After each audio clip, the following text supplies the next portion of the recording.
Fourth year. अब हम देख लेते हैं next topic, method of point estimation. तो मेथड ऑफ पॉइंट एस्टिमेशन में आप 3 मेथड्स पढ़ेंगे। इसमें सबसे पहले आप पढ़ेंगे मेथड ऑफ मैक्सिमम लाइक्लीहुड। तो मेथड ऑफ मैक्सिमम लाइक्लीहुड को हम MLE भी कहते हैं, मतलब मैक्सिमम लाइक्लीहुड एस्टिमेटर।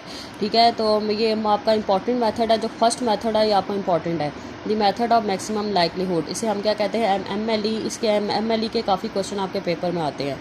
दूसरा मेथड है दी मेथड ऑफ मूवमेंट्स, और तीसरा मेथड है the method of least square. आप इन 2 मेथड के बस न्यूमेरिकल करेंगे। जो तीसरा मेथड है उसको जस्ट आपने एक थ्योरी के तौर पर आपने इसको तैयार करना है। तीसरे मेथड के आपके न्यूमेरिकल्स नहीं है आपके सिलेबस में। तो सबसे पहले हम MLE को देख लेते हैं। तो MLE में आपने क्या करना होता है कि आपके पास आपको एक MLE में भी आपने एस्टिमेटर को एस्टिमेट करना होता है। ठीक है, तो सपोज़ अगर आपके पास एक कोई फंक्शन है, तो उसको सबसे पहले आपने उस पर लाइक्लीहुड अप्लाई करना है। लाइक्लीहुड का क्या मतलब है, उसको आपने फंक्शन को n टाइम्स लेके जाना है। फिर आपने उसमें नेचुरल, फर्स्ट स्टेप आप होता है आपका लाइक्लीहुड। लाइक्लीहुड में आप क्या करते हैं, फंक्शन को n टाइम लेके जाते हैं और उसको समीशंस में कन्वर्ट करते हैं। दूसरा स्टेप क्या होता है, उसमें आप नेचुरल लॉग अप्लाई करते हैं। तीसरा स्टेप क्या होता है, उस जो आपका पैरामीटर होता है उसकी रिस्पेक्ट से आप उसका डिफरेंशिएट लेते हैं, डेरिवेटिव लेते हैं। चौथा स्टेप क्या होता है कि आपका जो डेरिवेटिव का जो फंक्शन बनता है उसको 0 के इक्वल करके उसमें से आप पैरामीटर को एस्टिमेट करते हैं। ये आपके इसमें 4 स्टेप होंगे। ठीक है, तो अब आप ने इसको अच्छे से देखना कि आपने इसको कैसे करना है। तो हम एग्जांपल एक 15.11 आपकी एग्जांपल है बुक की, उसको हम देख लेते हैं। आपको ये ज्योमेट्रिक डिस्ट्रीब्यूशन का फंक्शन दिया। अच्छा, आपको क्वेश्चन में जब आपको पेपर में आता है वो आपको इस तरह भी कह सकता है, ज्योमेट्रिक डिस्ट्रीब्यूशन से MLE निकालें। तो आपको इनके फंक्शंस याद होने चाहिए कि ज्योमेट्रिक डिस्ट्रीब्यूशन का फंक्शन क्या होता है, PQX-1। आपको geometric distribution, Poisson distribution, binomial distribution, normal distribution, इन सारों के फंक्शन आपको याद होने चाहिए। कभी कभी वो पेपर में ये फंक्शन ही देता है, जस्ट डिस्ट्रीब्यूशन लिख देता है। तो आपको याद होना चाहिए कि ज्योमेट्रिक डिस्ट्रीब्यूशन क्या होता है। ठीक है, तो ज्योमेट्रिक डिस्ट्रीब्यूशन आपका क्या होता है, PQX-1। ठीक है, और Q किसके इक्वल होता है, 1 - P के इक्वल होता है। आपने इसमें MLE अप्लाई करना है सबसे पहले 1 टाइम एक्सपेरिमेंट के लिए। 1 एक्सपेरिमेंट का क्या मतलब है, इसको n टाइम्स नहीं लेके जाना, इसको एज इट इज़ ही करना है। ठीक है, इसमें आपने इसको n टाइम ओपन नहीं करना। और दूसरा आपका n एक्सपेरिमेंट, वैसे तो आप MLE को n टाइम ही करते हैं, मतलब इसको जब लाइक्लीहुड उसको n टाइम ओपन करके सॉल्व करते हैं। लेकिन अगर आपको ओनली 1 एक्सपेरिमेंट गिवन हो तो आप करते हैं, वरना इसको आपने n टाइम ही करना होता है। तो आपका ये फंक्शन है FXP। सबसे पहले इसको 1 एक्सपेरिमेंट के लिए करें, तो इस पर लाइक्लीहुड अप्लाई किया, मतलब इसको हमने ओपन नहीं किया। ठीक है, जस्ट इसको ऐसे एज इट इज़ रहने दिया। Q को हमने क्या लिख दिया, 1 - P। अब आप इसमें natural log apply, first step क्या होता है, लाइक्लीहुड। अब इसमें 1 टाइम एक्सपेरिमेंट है इसलिए हमने इसको ओपन नहीं किया। फिर दूसरा स्टेप नेचुरल लॉग, इस पर नेचुरल लॉग अप्लाई करें तो ये क्या हो जाएगा, natural log P + X-1 natural log 1 - P। अब आपने का जो पैरामीटर इसमें क्या है, P पैरामीटर है, उसकी रिस्पेक्ट से आप इसका डिफरेंशिएट लें। ये डिफरेंशिएट का साइन है। ठीक है, जो आपका डिफरेंशिएट पार्शियल डिफरेंशिएट का साइन ही होता है, ये वो वाला है। ठीक है, तो आपने इसकी P की रिस्पेक्ट से इसका डेरिवेटिव लिया, तो इसका डेरिवेटिव क्या होगा, 1/P। इसका डेरिवेटिव क्या होगा, ये 1 नेचुरल लॉग क्या होता है, उसके नीचे जाके डिवाइड हो जाता है, 1 - P। और इसका P का डेरिवेटिव क्या होगा, -1। तो ये प्लस माइनस माइनस हो जाएगा। तो आपकी ये टर्म बन गई 1/P - X-1/1 - P। अब आपने इसको, इस जो आपका डेरिवेटिव है उसको 0 के इक्वल करना है। तो ये जो आपका फंक्शन है इसको 0 के इक्वल करें, इसको सॉल्व करें, तो यहाँ से आपका P हेड क्या आ जाएगा, 1/X। तो आपने इस P हेड जो आपका P का एस्टिमेटर है, जिसको आपने एस्टिमेट किया, तो उसका आंसर क्या आया, 1/X। ये आपने 1 एक्सपेरिमेंट के लिए किया। अब आप इसको n टाइम के लिए करें। ठीक है, तो n टाइम के लिए क्या करेंगे, हम इस पर लाइक्लीहुड अप्लाई करेंगे, इस फंक्शन को 1 से लेकर n तक लेके जाएंगे। तो इस पर प्रोडक्ट अप्लाई करें। प्रोडक्ट का क्या मतलब है कि आपने इसको n टाइम तक लेके जाना है। ठीक है, तो जिस तरह P1 - P X1 - 1 + P1 - X2/1 up to सोन P1 - P Xn - 1। ठीक है, अब आप इसको समीशन में कन्वर्ट कर दें, तो P की पावर में n आ जाएगा, और 1 - P X1 की जगह आप क्या लिख देंगे, समीशन Xi, और ये 1 क्या बन जाएंगे, -n। ठीक है, तो आपने इसको n टाइम्स तक n टाइम ओपन करने के बाद इसको आपने समीशन में कन्वर्ट कर दिया। तो आपने इस पर लाइक्लीहुड अप्लाई कर दिया। ठीक है, फर्स्ट स्टेप हो गया। अब सेकंड स्टेप आपका है, आपने नेचुरल लॉग अप्लाई करना है। तो नेचुरल लॉग के लिए आप क्या करेंगे, n नेचुरल लॉग P बन जाएगा, और plus summation Xi - n natural log 1 - P बन जाएगा। अब हमने इसकी P की रिस्पेक्ट से इसका डेरिवेटिव लेना है, तो ये क्या हो जाएगा, n/P minus summation Xi - n 1 - P। ठीक है, अब आपने इसको 0 के इक्वल करना है, तो आपने इसको ये सारा सॉल्व करना है। तो आपका यहाँ से P हेड आ जाएगा 1/X बार। सो आप नीचे लिख दें, सो P head is MLE of P, which is the MLE of P। ये इसमें भी आपने P अपने एस्टिमेटर को एस्टिमेट कर दिया। ठीक है, आप वैसी लाइक्लीहुड को इसी तरीके से करते हैं, MLE को आपने इसी तरीके से करना है। इसी तरह एन टाइम ओपन करके इस पर नेचुरल लॉग डेरिवेटिव अप्लाई करके आपने इसमें एस्टिमेटर को फाइंड करना है। अगर आपको वन टाइम एक्सपेरिमेंट से देता है तो आपने करना है, वरना आपने इसी तरीके से करना है। अब हम इसका अगला आपका एक्सरसाइज का क्वेश्चन देख लेते हैं, ठीक है, ताकि आपको मज़ीद समझ आ जाए। तो इसमें उसने आपको 15.14 का जो ए पार्ट है उसमें आपको उसने बर्नौली डिस्ट्रीब्यूशन दिया हुआ है, और बर्नौली डिस्ट्रीब्यूशन का फंक्शन होता है P x Q one minus x, ठीक है। इसमें से आपने एम एल ई निकालना है, इसके अलावा आपने इसकी सफिशेंट एस्टिमेटर को भी चेक करना है, सफिशेंसी भी चेक करनी है और एम एल ई भी इसमें आपने अप्लाई करना है। तो आपका जैसा ये फंक्शन है तो इसमें आप लाइक्लीहुड अप्लाई करें, मतलब इस फंक्शन को एन टाइम लेके जाएं। सबसे पहले इस पर प्रोडक्ट लगाएं, प्रोडक्ट बार लगा दिया। प्रोडक्ट का क्या मतलब है कि आपने इसको एन टाइम आपस में मल्टीप्लाई करना है, ठीक है। इस फंक्शन को आपने क्या करना है, एन टाइम्स मल्टीप्लाई करना है। तो फिर आपका जब आपके इसके समीशंस में कन्वर्ट होगा तो ये आपका क्या बन जाएगा, पी समीशन एक्स आई, और ये क्या हो जाएगा 1 माइनस पी। ये क्या हो जाएगा, 1 की जगह क्या आ जाएगा, एन माइनस समीशन एक्स आई। एन क्यों लिखा है, क्योंकि एन टाइम्स आ रहा है तो ये सारे ऐड होंगे ना एन टाइम्स, तो यहाँ पे आप क्या लिख देंगे, एन लिख देंगे। तो उसके बाद आप इसमें नेचुरल लॉग अप्लाई करें, तो ये क्या हो जाएगा, summation x i natural log p plus n minus summation x i natural log 1 minus p. अब आप जो आपका पैरामीटर होता है उसी की रिस्पेक्ट से आप डिफरेंशिएट लेते हैं। अब इसका डेरिवेटिव लें विद रिस्पेक्ट टू पी, तो ये आपका summation x i by p आ जाएगा, और ये आ जाएगा minus summation x i 1 minus p. तब आप इस फंक्शन को 0 के इक्वल करें और यहाँ से आप पी हेड को सॉल्व कर लें, तो आपका पी हेड आ जाएगा एक्स बार।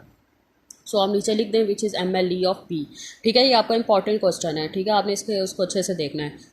उसके बाद आपने इसकी सफिशेंसी प्रूव करनी है। तो सफिशेंसी में भी आप इसका एन टाइम्स लेके जाते हैं फंक्शन को, इसी तरह सेम इसको एन टाइम्स लेके जाएं, तो फिर आपका जब एन टाइम ओपन करेंगे तो आपका ये इस तरह की टर्म बनेगी।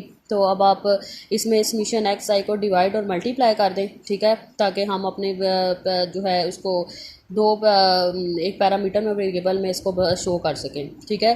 तो अब आपका ये टर्म है, ये आपका पैरामीटर का टर्म बन गया, और ये आपकी टर्म क्या बन गया, वेरिएबल की टर्म बन गया। सो आप नीचे लिख दें P head is a sufficient estimator of P.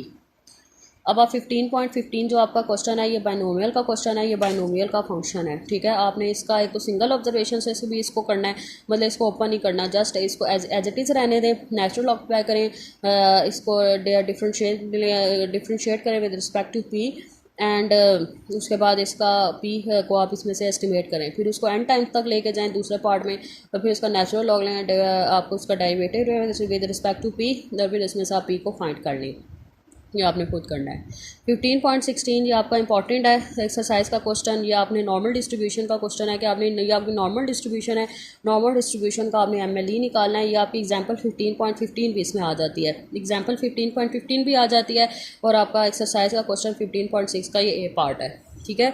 तो अब आपका जो नॉर्मल डिस्ट्रीब्यूशन का ये फंक्शन है, सबसे पहले हम इसको नेचुरल लॉग तक ज़रा सॉल्व कर लें। उसके बाद हम अब इसमें जो नॉर्मल डिस्ट्रीब्यूशन होते हैं इसमें दो पैरामीटर्स होते हैं, एक म्यू होता है, एक सिग्मा स्क्वायर होता है। अब हम इसको म्यू से भी करेंगे और इसको हम सिग्मा स्क्वायर से भी करेंगे, मतलब पहले हम इसका म्यू का एस्टिमेटर भी फाइंड करेंगे और इसमें हम सिग्मा स्क्वायर जो आपका एस्टिमेटर है उसको भी हम फाइंड करेंगे, ठीक है।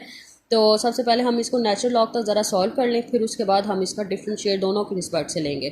तो सबसे पहले ये आपका नॉर्मल डिस्ट्रीब्यूशन का ये आपका फंक्शन है, ठीक है। अब इसमें सबसे पहले थीटा, अब सबसे पहले हम लाइक्लीहुड लेंगे। यहाँ पे हमने थीटा इसलिए लिखा है क्योंकि थीटा किसको रिप्रेजेंट कर रहा है, म्यू और सिग्मा स्क्वायर को। तो थीटा यहाँ पे लिख दें, आप इस पर प्रोडक्ट अप्लाई कर दें 1 से n, मतलब इसको आपने n टाइम्स मल्टीप्लाई करना है। तो जब n टाइम्स मल्टीप्लाई होने के बाद ये जो है समीशंस में कन्वर्ट होगा, तो ये सिग्मा क्या हो जाएगा, सिग्मा,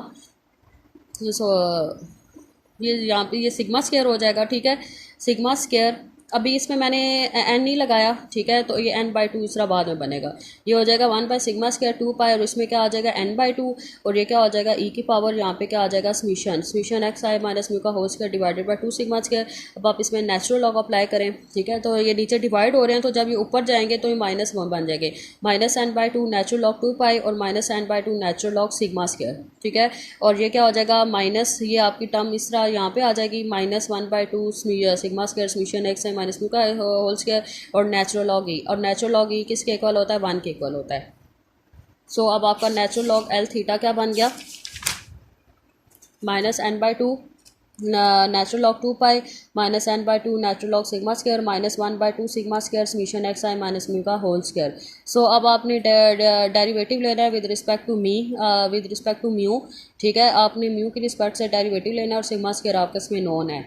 तो अब आप इसमें क्या लिख दें, डिफरेंशिएट का साइन लगाएं म्यू, और नेचुरल लॉग आप इसमें यहाँ पे थीटा की जगह म्यू लिख लें, क्योंकि आप म्यू की रिस्पेक्ट से आप इसका डिफरेंशिएट लेंगे। तो इसका जब डिफरेंशिएट लेंगे विद रिस्पेक्ट टू म्यू तो ये ज़ीरो हो जाएंगे दोनों, ठीक है।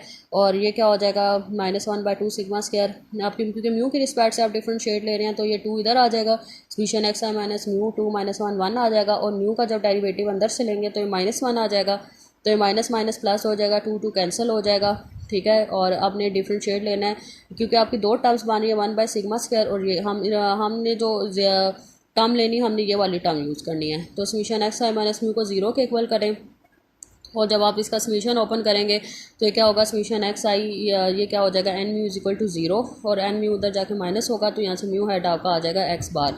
सो ये आपने म्यू को आपने एस्टिमेट कर दिया विच is the MLE of mu. अब हम सिग्मा स्क्वायर को करते हैं, तो सिग्मा स्क्वायर में अब आपने डेरिवेटिव लेना है with respect to sigma square, और उसमें आपका म्यू नॉन है। अब यहाँ पे हम क्या लिखेंगे, सिग्मा स्क्वायर। अब आप देखें या जब इसका आपने यहाँ से डेरिवेटिव लेना है इसका, तो ये टर्म आपकी क्या हो जाएगी, ज़ीरो हो जाएगी। ये क्या हो जाएगा -n/2 सिग्मा स्क्वायर हो जाएगा। और ये क्या हो जाएगा जब इसका डिफरेंशिएट लेंगे तो ये आपने -1 सिग्मा स्क्वायर का डिफरेंशिएट लेना है। देखिए -1 सिग्मा स्क्वायर का डिफरेंशिएट लेना है, तो ये सिग्मा स्क्वायर की पावर क्या है, 1 है। तो जब ये सिग्मा स्क्वायर ऊपर जाएगा तो ये क्या हो जाएगा, -1 हो जाएगा, ठीक है। तो -1 होगा जब आप उसका डिफरेंशिएट लेंगे, अभी ये प्लस ही है, सिग्मा स्क्वायर -1 है, तो जब आप इसका डिफरेंशिएट लेंगे तो ये क्या हो जाएगा -1 सिग्मा स्क्वायर -1 क्या हो जाएगा -2, ठीक है। तो ये आपका क्या हो जाएगा जब ये आपका ये -2 मल्टीप्लाई -2 -4 हो जाएगा, ठीक है। प्लस मैंने इसलिए लगाया क्योंकि माइनस माइनस क्या हो जाएगा, प्लस हो जाएगा, ठीक है। और जब नीचे जाके क्या वापस बन जाएगा 1/σ4, इसीलिए आप क्या यहाँ पे लिख रहे हैं 1/2 σ4 summation x i minus mu का होल स्क्वायर। तो ये आपकी दो टर्म्स बन गए, इसको ज़ीरो के इक्वल करें, ये इधर जाके माइनस हो रहा है तो उस साइड पे जाके क्या हो जाएगा, प्लस हो जाएगा। तो ये 2 उधर जाके मल्टीप्लाई हो जाएगा, और σ4 उधर जाके क्या हो जाएगा, इधर भी मल्टीप्लाई हो जाएगा, ठीक है। तो ये 2 2 कैंसिल हो गया, सारा सिग्मा स्क्वायर और σ4 कैंसिल होकर सिग्मा स्क्वायर बन जाएगा, ठीक है। और एन नीचे जाके डिवाइड हो जाएगा, तो सिग्मा हेड स्क्वायर आपका क्या आ जाएगा, summation x i minus mu का whole square divided by n. So आपने इसमें सिग्मा को भी एस्टिमेट कर लिया। अब थर्ड पार्ट में आपने करना है कि म्यू और सिग्मा स्क्वायर को साइमल्टेनियसली सॉल्व करना है। तो साइमल्टेनियसली में बस आपने ये शो करना है कि जब आप डेरिवेटिव लेते हैं विद रिस्पेक्ट टू म्यू, फिर उसको ज़ीरो के इक्वल करते हैं, तो आपका जब डेरिवेटिव लेने के बाद आपकी ऐसी फॉर्म बनती है, तो जब ज़ीरो के इक्वल करते हैं तो म्यू हेड एक्स बार आ जाता है, वही सारी चीज़ है। तो फिर जब आप डिफरेंशिएट लेते हैं with respect to sigma square, फिर इसको ज़ीरो के इक्वल करते हैं, तो ये आपने डेरिवेटिव लिया, आपने with respect to sigma square के बाद आपका ये रिजल्ट आया, उसको ज़ीरो के इक्वल करने के बाद आपका सिग्मा हेड स्क्वायर ऐसा आ जाएगा, ठीक है। तो ये आपका MLE आपका हो गया, आपने नॉर्मल डिस्ट्रीब्यूशन से इसको MLE को सॉल्व कर लिया। अब 15.16 का जो इसी का जो बी पार्ट है क्वेश्चन का, इसमें आपने जस्ट आपने इसमें एक्स बार निकालना है। आपको डाटा गिवन होगा तो उसमें आपने जस्ट एक्स बार निकालें, जो एक्स बार का फार्मूला होता है वो लगाएं, एस स्क्वायर निकालें, बस आपका यही है। उसमें आपने बस एक्स बार और एस स्क्वायर निकालना है। 15.17 जो है ये आपने खुद करना है। अब हम देख लेते हैं मेथड्स ऑफ मूवमेंट्स। तो मेथड ऑफ मूवमेंट्स में अभी आपने MLE आपको समझ आ गया होगा। अब हम इसका मेथड ऑफ पॉइंट एस्टिमेशन का दूसरा मेथड ऑफ मूवमेंट्स, इसको हम सॉल्व करते हैं। तो मेथड ऑफ मूवमेंट्स में भी आपने एस्टिमेटर को एस्टिमेट ही करना होता है, ठीक है। तो इसमें सबसे पहले हम एक एग्जांपल देख लेते हैं ताकि आपको ज़्यादा क्लियर हो जाए। तो एग्जांपल 15.16 देख लें, इंपॉर्टेंट एग्जांपल, एग्जांपल है 15.16। तो इंपॉर्टेंट एग्जांपल है, आपने इसको अच्छे से समझना है। उसमें एग्जांपल है आपको यूनिफॉर्म डिस्ट्रीब्यूशन दी हुई है, आपने यूनिफॉर्म डिस्ट्रीब्यूशन को यूज़ करना है, ठीक है। तो उसमें यूनिफॉर्म डिस्ट्रीब्यूशन का जो पैरामीटर है वो थीटा है, तो हमने थीटा को एस्टिमेट करना है बाय मेथड ऑफ मूवमेंट्स, ठीक है। तो जो आपका ये फंक्शन इसका यूनिफॉर्म डिस्ट्रीब्यूशन का फंक्शन क्या होता है, 1/थीटा, और इसकी जो लिमिट होती है वो 0 से थीटा तक जाती है, ठीक है। तो आपका जो M1 प्राइम है, M1 प्राइम जो है वो हमेशा समीशन एक्स आई बाय एन के इक्वल होता है, ठीक है। मेथड ऑफ मूवमेंट में जब आप M1 प्राइम करते हैं तो M1 प्राइम हमेशा आपका समीशन एक्स आई बाय एन के इक्वल होता है, और μ1 प्राइम वो होता है जो आपका डिस्ट्रीब्यूशन का जो मीन होता है वो μ1 प्राइम होता है, ठीक है। डिस्ट्रीब्यूशन का मीन क्या होता है, μ1 प्राइम, और M1 प्राइम हमेशा समीशन एक्स आई बाय एन के इक्वल होता है। तो M1 प्राइम को समीशन एक्स आई बाय एन है। अब हम μ1 प्राइम निकाल लेते हैं कि जो आपकी डिस्ट्रीब्यूशन है इसका मीन क्या है। तो आप इसकी इंटीग्रेशन करें 0 से theta x F x D x, F x की जगह 1/थीटा लिखें, फिर 1/थीटा बाहर जाके मल्टीप्लाई हो जाएगा, और एक्स पे आप इंटीग्रल अप्लाई करें तो आपका यहाँ से μ1 प्राइम आ जाएगा θ/2, सो अब आपका जो ये थीटा बाई टू का है, ये आपका नॉर्मल डिस्ट्रीब्यूशन का मीन है, mu one prime is equal to theta by two. So अब आपका जो है इसमें अब आपने क्या करना है, आपका ये एम वन प्राइम है, ये आपका म्यू वन प्राइम है। तो आपने इसमें क्या करना है, म्यू वन प्राइम और एम वन प्राइम को इक्वल करना है, ठीक है। तो म्यू वन प्राइम आपका क्या है, थीटा बाई टू, और एम वन प्राइम आपका क्या है, समीशन एक्स बाई एन। तो यहाँ से आप इसको सॉल्व करें तो आपका थीटा हेड आ जाएगा 2x बार। तो आप लिख दें which is the method of movement of theta, ठीक है। क्लियर होगा क्लास। एम वन प्राइम हमेशा आपका summation x i by n के इक्वल होता है, म्यू वन प्राइम आपका डिस्ट्रीब्यूशन का मीन होता है, और फिर आपने क्या करना होता है, वन प्राइम और म्यू वन प्राइम को दोनों को इक्वल करके वहाँ से आप पैरामीटर को एस्टिमेट करते हैं। अब 15.17 देख लेते हैं। तो 15.17 में हमें नॉर्मल डिस्ट्रीब्यूशन को यूज़ करना है और इसमें सामने मेथड ऑफ मूवमेंट निकालने हैं। अब नॉर्मल डिस्ट्रीब्यूशन में आपके दो पैरामीटर होते हैं, एक म्यू होता है, सिग्मा होता है। आपने दोनों को एस्टिमेट करना है। तो आपका एम वन प्राइम किसके इक्वल होता है, summation x i by n के इक्वल होता है, ठीक है। एम वन प्राइम किसके इक्वल होता है, summation x i by n के, और एम टू प्राइम किसके इक्वल होता है, summation x i square by n के, ठीक है। ये तो एज इट इज़ रहेंगे। अब हम सबसे पहले म्यू वन प्राइम देख लेते हैं। तो नॉर्मल डिस्ट्रीब्यूशन का जो मीन होता है वो म्यू के इक्वल होता है। So mu one prime is equal to mu, ठीक है। तो अब आप एम वन प्राइम और म्यू वन प्राइम को इक्वल करें तो एम वन प्राइम क्या है, summation x i by n, और म्यू वन प्राइम आपका क्या है, म्यू है। सो आपका यहाँ से म्यू हेड क्या आ गया, summation x i by n is equal to x bar. अब आपका जो एम टू प्राइम तो summation x i square by n है। तो नॉर्मल डिस्ट्रीब्यूशन का जो म्यू टू प्राइम होता है, ठीक है, ये सारा प्रूफ आपने थर्ड ईयर में मैंने आपको लिख के सारा दिया था। तो म्यू टू प्राइम किसके इक्वल होता है, sigma square plus mu square. ये सारा नॉर्मल डिस्ट्रीब्यूशन में ये प्रूफ से हम सॉल्व करते थे, ठीक है। तो अभी आप इसको एज इट इज़ लिखें, इसका प्रूफ करने की जरूरत नहीं है। Mu two prime is equal to sigma square plus mu square, ठीक है। सो अब आप इन दोनों को इक्वल करें, m two prime is equal to mu two prime. तो एम टू प्राइम क्या है, summation x i square by n, और म्यू टू प्राइम क्या आपका sigma square plus mu square, ठीक है। तो एक्स म्यू स्क्वायर की जगह हम क्या लिखेंगे, एक्स बार स्क्वायर लिखेंगे। तो यहाँ से आप क्या होगा, आपका जो एक्स बार स्क्वायर है ये उस साइड पे जाके क्या हो जाएगा, माइनस हो जाएगा। तो यहाँ से जब आप इसको वन बाय एन को कॉमन लेंगे तो आपकी ऐसी टर्म बन जाएगी, sigma hat square is equal to one by n summation x minus x bar का होल स्क्वायर। सो आपने क्या कर लिया, सिग्मा स्क्वायर को भी आपने एस्टिमेट कर लिया, ठीक है क्लास। ये मेथड ऑफ मूवमेंट के ज़्यादा क्वेश्चन नहीं है, इसके पास एक नॉर्मल डिस्ट्रीब्यूशन का, एक यूनिफॉर्म डिस्ट्रीब्यूशन का और एक पाइजोन डिस्ट्रीब्यूशन का क्वेश्चन है, वो आपकी एक्सरसाइज में है। तो आपका जो तीसरा मेथड है, the method of least square, इसकी जस्ट आप बुक से एक स्टेटमेंट तैयार कर लें 3-4 लाइनों की, ठीक है। इसका आपको कोई न्यूमेरिकल नहीं है। मेथड ऑफ लीस्ट स्क्वायर में भी हम जिस तरह मेथड ऑफ लीस्ट स्क्वायर में आप ये करते हैं कि आपका जो रिग्रेशन का जो फंक्शन होता है y is equal to a plus b s. तो रिग्रेशन में आपके कितने आपके रिग्रेशन कोफिशिएंट्स क्या होते हैं, अल्फा और बीटा होता है आपका। तो मेथड ऑफ लीस्ट स्क्वायर में भी आप इसी तरह डिफरेंशिएट लेके अल्फा और बीटा को आप एस्टिमेट करते हैं, ठीक है। तो मेथड ऑफ लीस्ट स्क्वायर में आपने अल्फा और बीटा को एस्टिमेट करना होता है, लेकिन इसका न्यूमेरिकल आपके सिलेबस में इंक्लूड नहीं है। अब हम देख लेते हैं एक्सरसाइज का क्वेश्चन 15.18। तो 15.18 में वो कह रहा है कि आपको पाइजोन डिस्ट्रीब्यूशन दिया हुआ है। सबसे पहले आपने इस पाइजोन डिस्ट्रीब्यूशन का मेथड ऑफ मूवमेंट निकालना है, तो उसमें से आपने लैम्डा को एस्टिमेट करना है, ठीक है। और दूसरे मेथड में आपने एमएलई से लैम्डा को एस्टिमेट करना है, ठीक है। सो अब आपका जो पाइजोन डिस्ट्रीब्यूशन होता है उसमें एक ही पैरामीटर होता है, वो लैम्डा होता है, ठीक है। उसमें आपने क्वेश्चन में उसमें आपको गिवन दिया हुआ है कि उसमें आपने जो पैरामीटर आप क्योंकि म्यू भी लिख सकते हैं, कुछ भी लिख सकते हैं, लेकिन क्वेश्चन में आपने उसको क्वेश्चन में गिवन दिया हुआ है कि जो आपने पैरामीटर को लैम्डा में उसको मतलब आपने लैम्डा में रिप्रेजेंट करना है।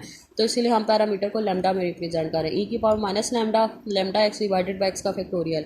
तो मेथड ऑफ मूवमेंट से सबसे पहले इसको सॉल्व करते हैं। तो एम वन प्राइम किसके इक्वल होता है, summation x i by n के, और पाइजोन डिस्ट्रीब्यूशन का जो म्यू वन प्राइम होता है वो लैम्डा के इक्वल होता है। पाइजोन डिस्ट्रीब्यूशन का जो मीन होता है, मतलब अगर आप आपने जो पाइजोन डिस्ट्रीब्यूशन का मीन जो होता है वो उस पैरामीटर के इक्वल होता है, ठीक है। अगर आपका पैरामीटर लैम्डा है तो पाइजोन डिस्ट्रीब्यूशन को आप लैम्डा ही लिखेंगे, म्यू वन प्राइम आपका लैम्डा के इक्वल ही होता है, ठीक है। तो ये आपका म्यू वन प्राइम लैम्डा के इक्वल होगा। तो एम वन प्राइम और म्यू वन प्राइम को आप इक्वल करें, ठीक है। तो एम वन प्राइम की जगह आप लिखें summation x i by n, और म्यू वन प्राइम की जगह आप लैम्डा लिखें।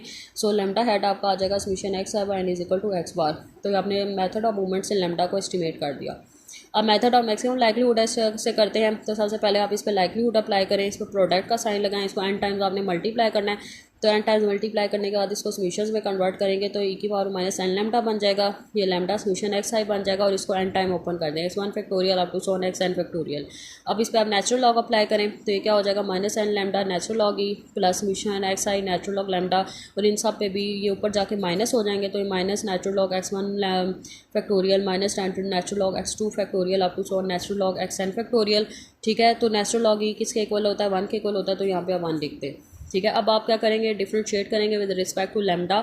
तो ये क्या हो जाएगा आपका माइनस एन बाई लेमडा, नहीं सॉरी, ये क्या हो जाएगा माइनस एन हो जाएगा।